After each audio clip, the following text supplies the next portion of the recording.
Marriage is not the gospel. Marriage does not save.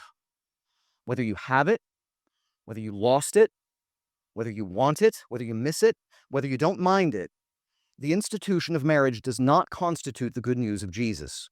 Now, I realize that statement can strike people in different ways, so I just want to allow that to percolate for just a little bit as I say something that might sound even stranger than that. Because not only is marriage not the gospel, but it is actually filled with law.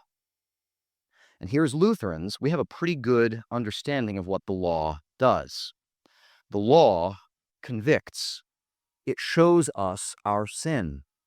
And in this life and on this earth, the marital union, although it is blessed by God and it continues to be, it is not where we find the good news. But it is, as Paul writes in Ephesians 5, fashioned after something that is salvific. The union of Jesus Christ, the crucified and risen Savior, with his bride, the church. That is salvific. Jesus was going to death in order to love his church as our ultimate husband, our ultimate bridegroom. The husband that earthly marriage can only show us a picture of. And this is the union where we find the gospel, the joining of the bride of the church to our bridegroom, our Savior.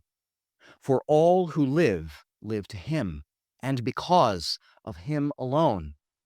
All who belong to God are alive in him.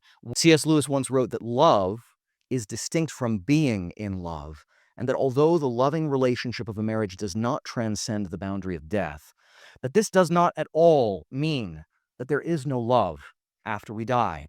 But we pass from the arms of the people we love here and the people who love us here into the arms of the one who loves us more deeply and fully than we can even really imagine.